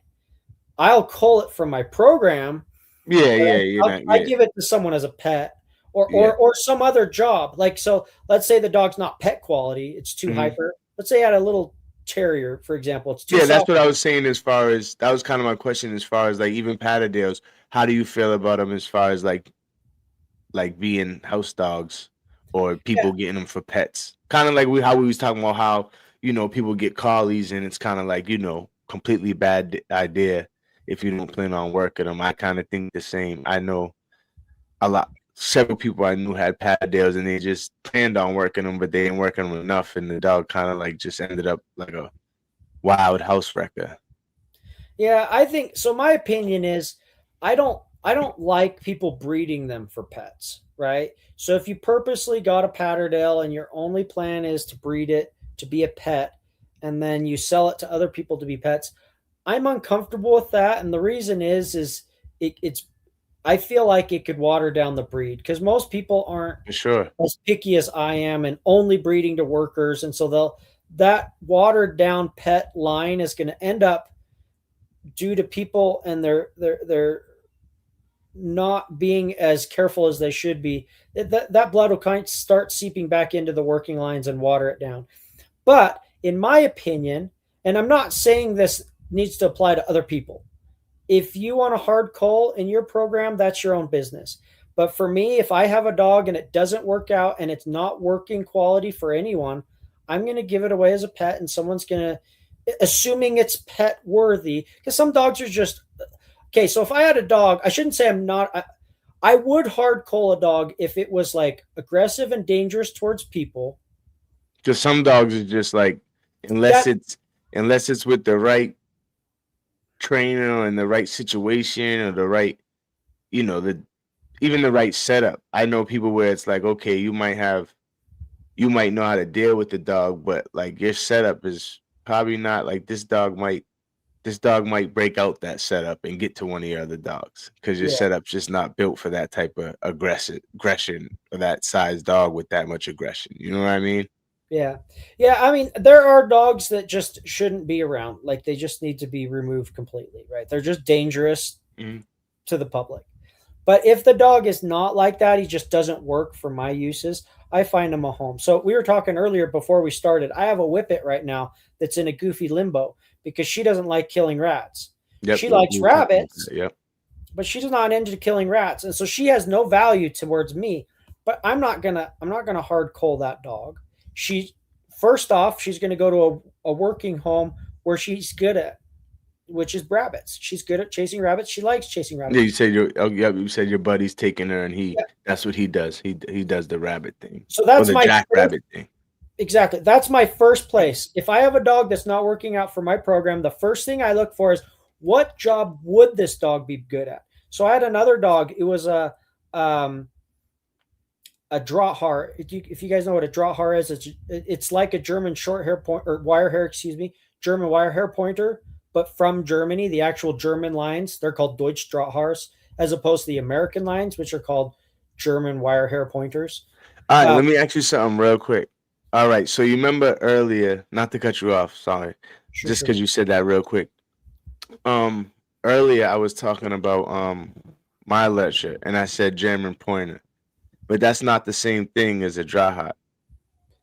No, so a German wire hair is okay. So in order to be a Drahthaar, now I'm not an expert on this breed, so there might be something. I'm asking that because the person who bred this dog, they said the dog. Well, from what they said, the dog is Drahthaar, but I told you German pointer because I'm thinking they're the same thing. Yeah. Okay. So let me explain the difference. Okay. Now, before I explain the difference, I am not an expert on this breed, so if I misspeak on some little detail, I apologize for anyone who knows better. But according to my knowledge and understanding, which is limited, this is the difference. So a Deutsch Drahthaar, they have a certain criteria of working tests that the dog has to pass. And in order for the dog to be given basically a credential that allows them to breed, they have to do X, Y, and Z. They have to like follow this track, and they have to retrieve this bird, and they have to like show this physical ability, and they just have a list of things that they have to do. That's a level of test, yeah. And if they do not pass those tests sufficiently, they are docked and they're marked unbreedable. And if you do breed the dog, you're welcome to, but those puppies will not be Drahthaars. They will be German wire hair pointers. Okay. The German wire hair pointer, you could have a dog with 3 heads and 1 leg. And as long as the parents were both German wire hair pointers, you can then breed that dog or whatever it is. And I used a ridiculous. They are the same blood or the same. So they are the same blood, the same look, and all that. It's just you're only a Drahthaar if you pass those level of tests. Yep. And if you don't pass those tests, you're a German wire hair pointer. Now, are there German wire hair pointers that are better than most Drahts? Sure. But because maybe they didn't get tested, they might have not got tested. Okay. So that's the thing. The dog has to pass those tests. It doesn't mean he has to be able to pass those tests. If nobody run him through the tests, you have no idea. Yeah, he could be kind of like sports where they say that the best people in the city never really make it to the NBA. Exactly. They got shot in a drive-by, or they decided to pursue a law degree or whatever it is. Yeah, exactly. The best basketball player in the world probably never picked up a basketball because he's if you talk to even or whatever, Yeah, if you look at and we're not, we're gonna get into sports too crazy, but even if you talk to interviews with like KD, Kobe Bryant, Michael Jordan, they all say like they wasn't the best on the courts they grew up on. Yeah. They're just the ones that stayed focused in school and stuff like that, but they wasn't the best in their city or the courts they grew up on. They all know someone that was like better than them. That person just, grades wasn't up or got into trouble or, like you said, pursued something else, but he was actually better than them. He just didn't pursue it or whatever. Yeah, for sure. And that's, I guarantee you, is the same case with Deutsch Drahthaars and German wire. I mean, a lot of dogs. And once they don't meet that criteria, they could produce a dog that meets that criteria, but it doesn't matter because they failed all of their offspring. Yeah, the puppies, immediately failed. Like they can't even take the test. So you've got within the German wire hair pointers, you've got guys who are even certain specific individual breeders who've got maybe a higher standard than the Drahthaar. And so their dogs are maybe even a little better than your standard Drahthaars. But And then because you've their got grandfather failed, they can't. exactly. They're not legit. They'll never be allowed back into the, is my understanding. Again, Yeah. I'm not an expert at this. There might be little loopholes that I'm misunderstanding, but my understanding is once they fail, their whole prodigy from then on are no longer allowed to be tested. So there are German wire hair pointers that are just as good as any Drahthaar, but they'll never be allowed to breed in their program because they didn't pass the test, or their parents didn't pass the test, and such and so forth. So they're the exact same. They have all the same ancestry. They just are bred to a different standard. Mm-hmm. Okay. So I had a dog that was one of those crossed with a staghound, which is a coyote hunting greyhound, basically, to make things simple. Um, that dog, she would kill rats, but she was just really like way too soft about it. She took too long. She wasted time. She just wasn't in it. And Mm-hmm. but she was great at retrieving, and she loved water, and she could find stuff. And like that kind of dog, she's not going to a pet home. She'd drive a pet person up the wall. She's going to go to some, duck hunter who wants a retriever, or a rabbit hunter who wants a dog to find and flush rabbits, or things like that. Yeah. And then if I have a dog who's like let's say I had a stag hound that wasn't interested in any game, rabbits, rats, coyotes, nothing interested in her. So she went to a pet home, and unfortunately with sight hounds, they're so mellow, they're a really easy pet prospect. And she just lays around the house, and she's like 7, 8 years old now. I gave her away a long time ago, and my buddy still has her, and I see her like once a year or something. I'll go to his house. Usually he comes to my house, so I don't see her very often. But when I do to go to his house, I see her, and she's still there. So that's kind of my way of doing things, regardless of the breed. I customize to that dog's abilities, strengths, and weaknesses, and I find them a new home. I have yet to have a dog that's like Best way to so do it. bad I have to put it down. I've never had that, but I'm sure someday I'll get some dog that is screws loose and nobody's home is right for them, right? Yeah, I've So it's never dangerous for the public. Yeah, I'm not gonna release that dog to the public. I'm gonna yeah.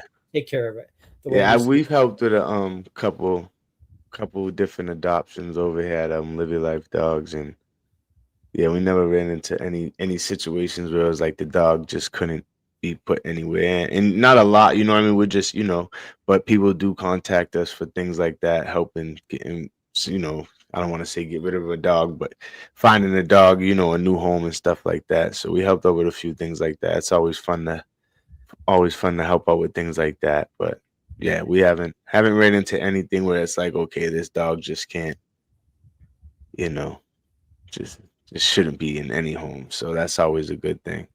Yeah, I'm lucky that hasn't happened yet, and I hope it never happens. That'd be my preference. Yeah. What's our mountain strong kennel? I have some small Haler Terriers cross dogs that have been more gritty than my Hurler.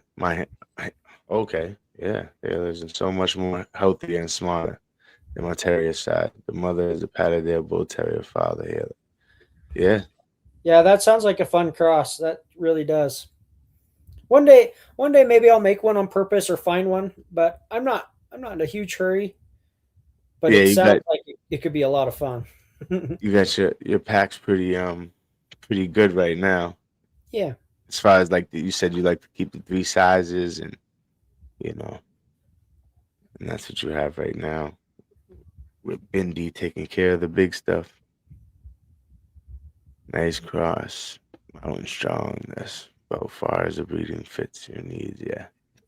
oh, someone was asking earlier about my vaccination and worming schedule. Um, I don't have like a very strict uh, regimen.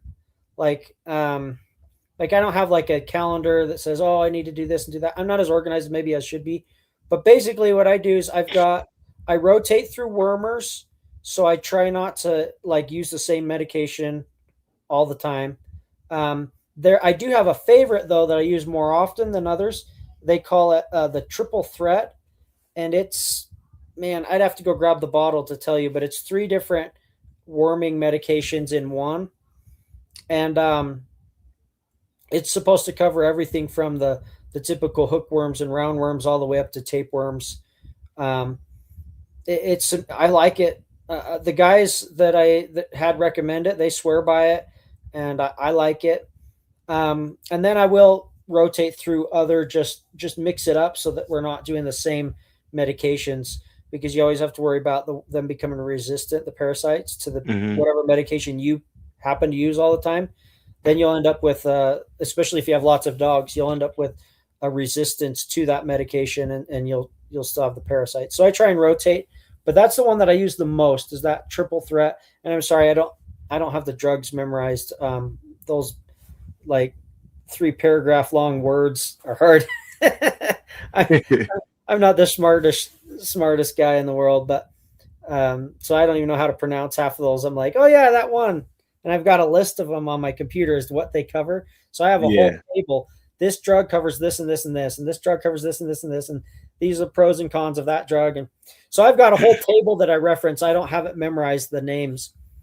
But yeah, I worm on a regular basis, but it's not like calendar regular.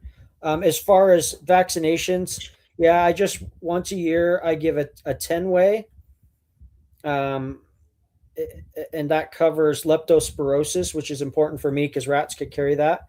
But leptospirosis, along with all the other standard vaccinations that everyone else gives anyway. Um, but yeah, I just do that once a year for my dogs, and then I obviously keep them up on their rabies vaccinations too. But I don't have a like really precise. I'm not like Tom Gardner. Every yeah, every Just like 90 days I yeah, deworm them, and yeah, yeah. yeah. What do you do as far as feed? Are you like a kibble, raw, both? I'm all raw. Yeah, I feed pretty much the stuff we're catching. I mean, I don't feed raccoons because they carry too many weird diseases and parasites and junk. If I was to start feeding raccoons, it would be because I'm hitting up hard times, and I would probably cook it.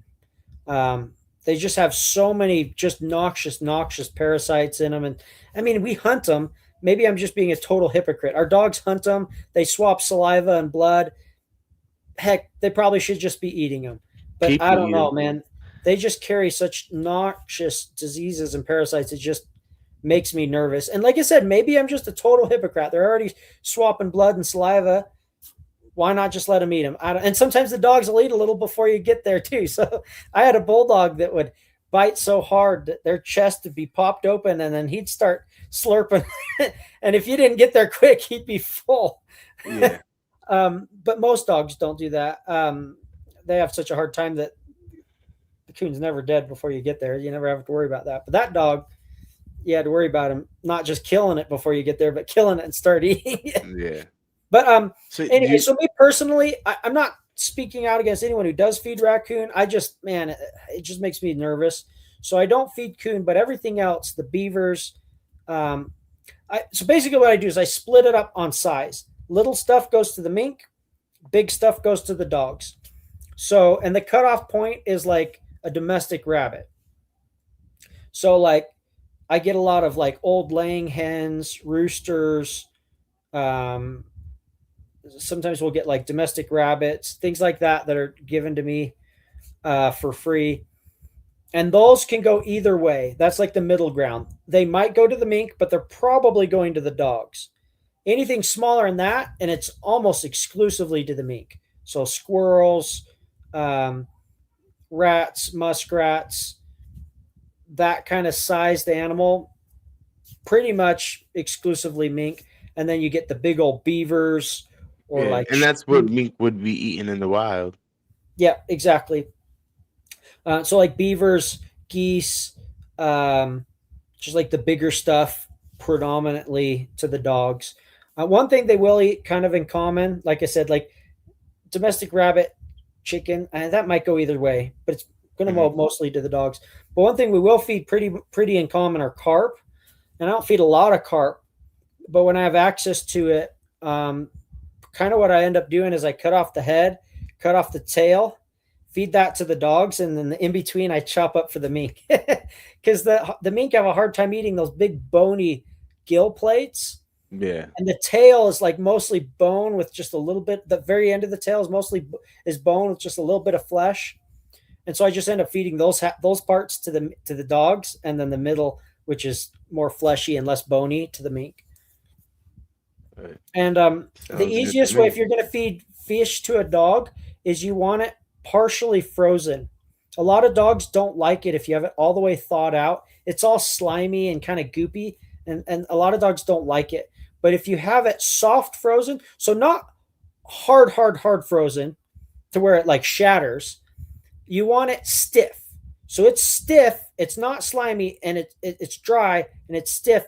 But if you hit it, it makes a dent instead of going like glass. Yeah, I know what you mean. And that is easier for you as well because you can chop it up with like an axe or a big meat cleaver or a saw, and it's stiff instead of like flopping all over and slimy and slipping out of your hands because it's nice and dry. And you can cut it, and the stiffness makes it easier to cut through those big heavy scales on the carp. And it's just so much easier for you to handle, and the dogs like it. Like there's some dogs that just won't eat it thawed, and you freeze it a little bit and they'll eat it. Yeah. My dogs love fish. For sure. But the one thing with carp or a lot of fish, salmon family doesn't apply to. So if you're feeding salmon or trout or something, you're fine. But a lot of the more bottom feeders like carp and catfish, and you've got to be careful not to feed too many days in a row because they have it's called thiaminase, and it's a substance that basically blocks the absorption of a certain B vitamin. And if you feed it too many days in a row, they'll be deficient in that B vitamin. Mm-hmm. So there's a lot of fishes. There's a lot of different types of fish that are not good for not good for your dog. Yeah, and it's totally fine to feed it. You just don't feed it like for a month constantly, or even a week. You just feed it. So like for me, when I feed that stuff, it's like Monday, Wednesday, and Friday or something like that. I was going to say maybe 2-3 times a week. Yeah. Or just Monday and Thursday. And it also depends the size of the dog. Yeah. And how much you're feeding them, of course, too. Yeah, but you want to have a day or 2 or 3 of break so that they get that vitamin B that they're missing, and then you give it to it, and it's not going to hurt them at all. It's not like, oh, you're cutting corners and it's not good for your dog. No. Having one day with that vitamin B, that certain I can't remember which, it's B1 or something. I can't remember what B vitamin it is. Whatever them missing that one day is not going to affect them at all. Mm-hmm. It's when they miss it day after day after day after day for a long period, then it causes problems. Because it's just normal and natural for animals to eat something with thiaminase. For example, egg, I think it's egg whites. Egg whites, if they eat too many days in a row, they get deficient. And the same reason is not thiaminase, it's a different property, but it does the same thing. It blocks a certain vitamin from being absorbed, and they'll become deficient in it. Well, you just don't feed eggs every day. It doesn't mean you never feed eggs. Just you don't feed it every day. You feed it once a week or twice a week or 3 times a week, but no more than that. Yeah. So there's a question that and actually I'm surprised I didn't see him in here. He's biotin deficiency. That's the one with the egg, right? The biotin is from the egg. Yeah, for eggs. Yep. Yeah. Yep, you said it. Yep. For eggs too often. Yeah, he wasn't. I don't think he was in it today, but my good friend Jamie Park, he's he's well known in the Patterdale world, and one of the questions that he brought up, months ago, that's been an ongoing one, and it's more for like the Patterdales when it comes to earthwork and going in the ground and stuff and like that, but so the question basically was, and people have been going back and forth. Some people say this, some people say that. So it's basically, what would you rather have when it comes to, the Patterdale and the earthwork? Was it mouth or nose? More mouth or more nose? Obviously, there's people that say, most people is like, 50-50. Just down the middle, I'd rather have a dog that, that has enough nose to find everything and then enough mouth to hold everything. So 50-50. But if you had to pick one more than the other, what would it be? So that would be more of a question for my bulldog, because for my Patterdales, I don't really want them, other than rats. I don't really want them getting in there and getting dirty, right? I want a softer dog, and I know that for Patterdale guys especially is a bit of a uh, it's not a popular opinion, right? Most No, Patterdale no. guys want their dogs to get in and get messy. I don't, because I'm using them for beavers and things like that that'll kill them. I want them to have some self preservation, and even if it's not a beaver, I send them down a beaver hole and it's a raccoon. I don't want them messed up for a week. I need to work tomorrow. I have a job tomorrow. You Yeah. get in there, you give me a yappity yap, let me know that coon's in there, and then I'll send Bindi in, and she'll be the one with the mouth. Yeah. She'll be the one getting the You dirty. know, with You the can chew on earthwork that we do, coon's you butt while can't. she kills it, right? I Yeah, don't want you getting in there with and the getting chewed on. earthwork we do, something like a groundhog, right? You Yeah, wouldn't. They would it's not just enough. yap, and then the groundhog would just. It would just. You wouldn't find the groundhog. It would get away. You know what I Well, mean? that's And the you thing, can't though. send a big dog in there to get it. So you got to have a dog that's just gonna go in and pretty much grab and hold until you dig them out. That's the thing, though. There are dogs that can keep it there. Now, I'm not a professional at groundhog digging. I've done very little, so I'm not trying to tell you how to do your profession when I don't Yeah. do it, right? I'm not the electrician trying to tell the plumber his job. But there are, as far as the way the ground work that I do, I don't want a dog that just barks and does nothing. As long as that animal's facing him, he can't run away. It's when he Well, turns around, then you get a mouthful of fur. So I yeah. want a dog to Okay. be in there just as much as they need to be, but no more than they need to be either. And I'm not trying to say that's how you should do groundhogs, because I don't know how you should do groundhogs. You do them the way you do them. Yeah, I mean, there's different I run into settings too. You might go somewhere in the West Coast and the groundhogs, because of the dirt and the setup, they're this way. Then you come somewhere and okay, for instance, where I'm at, it's a lot of um man-made stuff and big boulders and rocks. So a lot of the groundhogs are in between the rocks and all that.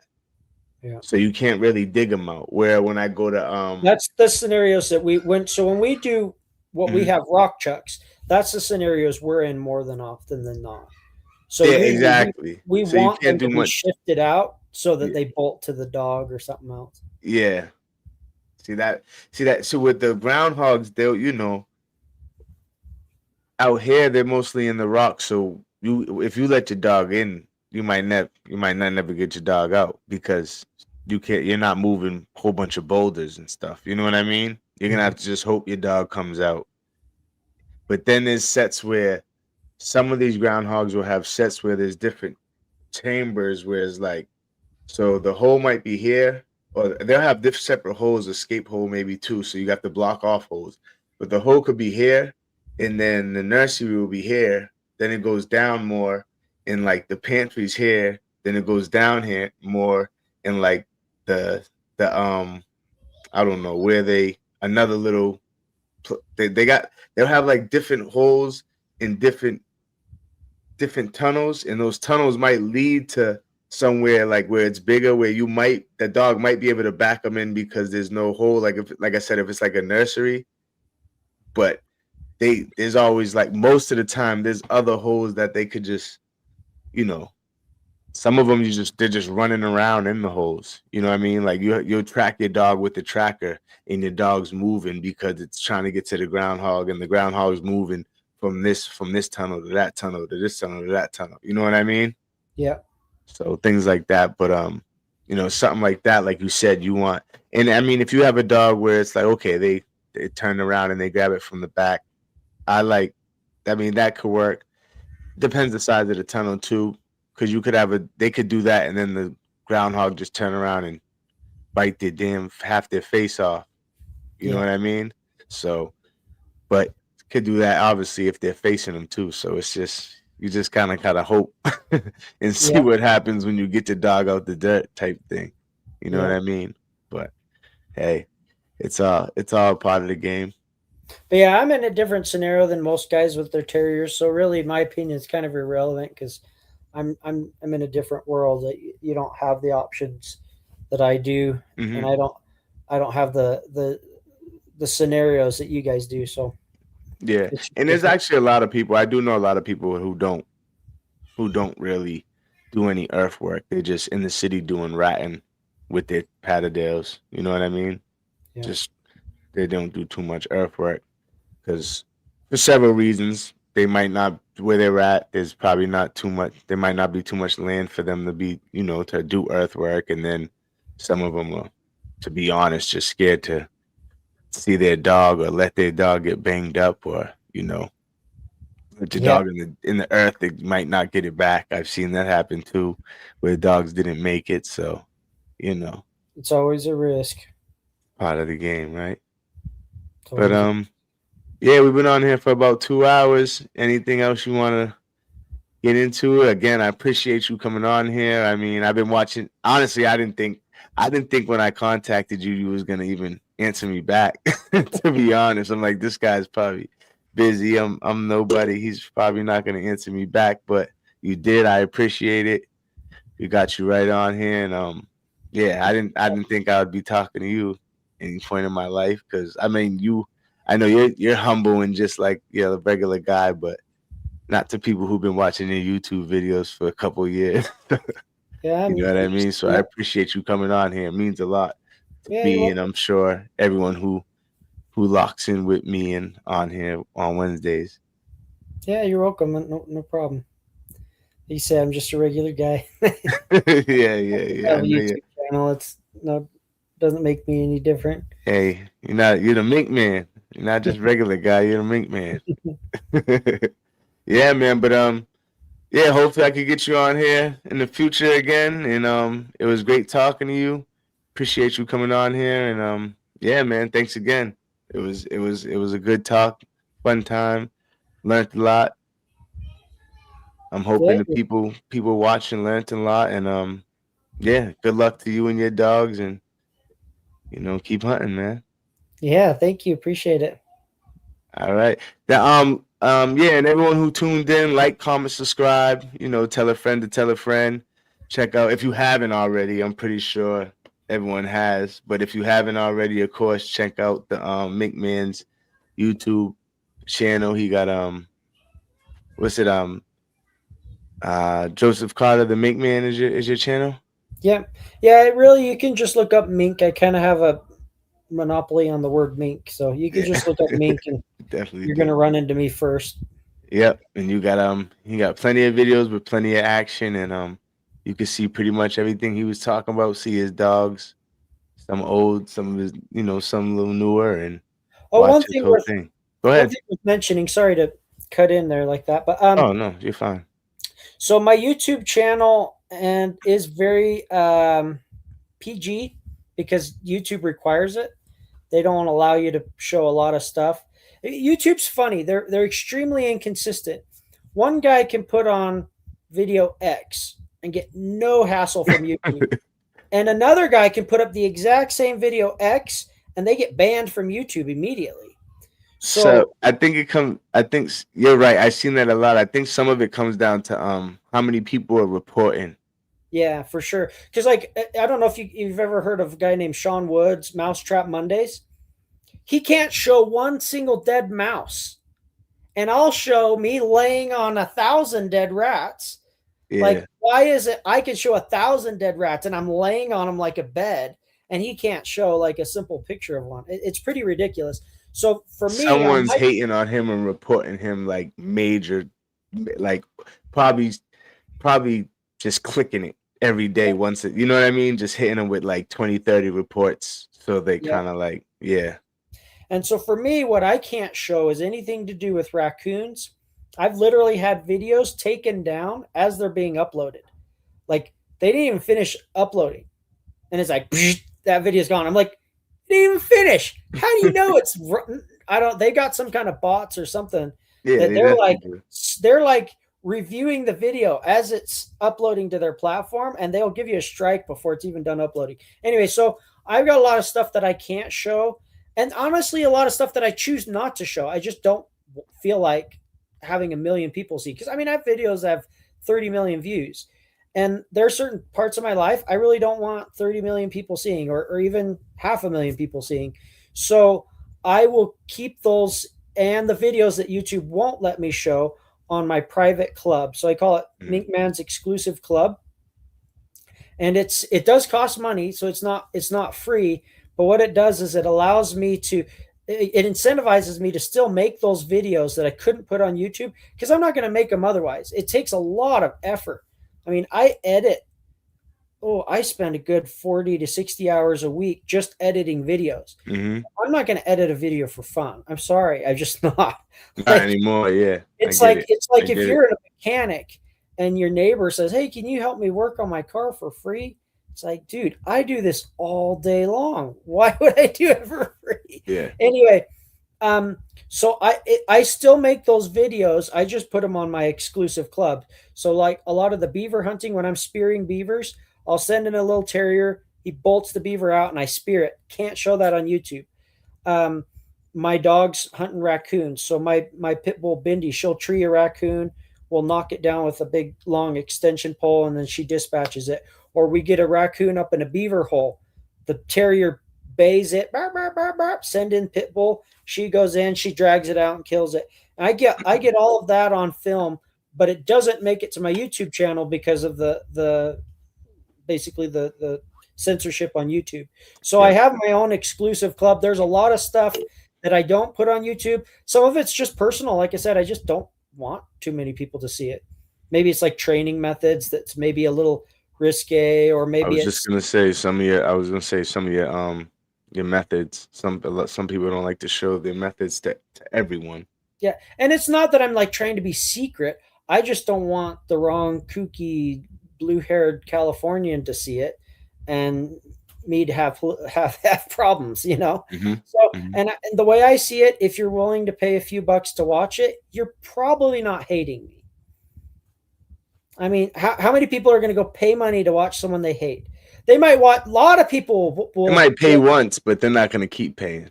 Yeah, and there are a lot of people that will watch someone they hate for free, but not very many people are going to pay to watch someone that they hate. So I have a very loyal, understanding following there that I can be more open with. I can tell them details I don't want other people to know. When a mishap happens, man, YouTube is brutal when something happens to your dog or whatever. So a lot of times I'm just like, yeah, YouTube, you don't need to know. My club, I'll let you know, hey, this mishap happened. Sorry, guys. So they get a lot of news. They get a lot of like training details. They get gory videos that I can't show when the dog grabs a rat and it splits his nose open and he's bleeding all over, or the rat's guts fly out, or anything raccoon oriented. You know, all of that stuff gets cut out of YouTube, and they'll get to see kind of the gory details or like the behind the scenes stuff. So anyway, long story short, or I guess that was really a short story I made long. It's all good. If you want to get the more detailed version, check it out. And you could really just subscribe for a month, binge, and then never come back if that's really what you want. But it's a cool, like I call it, my exclusive club, where you really get the inside version of what's going on. And you get to see all the stuff that, frankly, YouTube just won't let me post. And to be honest, I probably wouldn't want to post even if YouTube would let me. The way things are going these days in the dog world, we've got to keep our noses clean and our appearance as shiny as we can. And keeping it on a private channel really helps me to be able to be a little more open than it probably really should be, even if YouTube did allow it. So anyway, just a little plug to my club. Go check it out. If you just want to try, please do. Try for a month and binge while you're there, and then never come back. You have the freedom to do that if you want. So yeah, go check it out, guys. Go check it out. And again, like, comment, subscribe, tell a friend to tell a friend. And again, make me and appreciate you. Appreciate everyone else for coming through and checking out the live. And you guys know I'll be back here Wednesday. And everyone have a good night. Peace. Good night.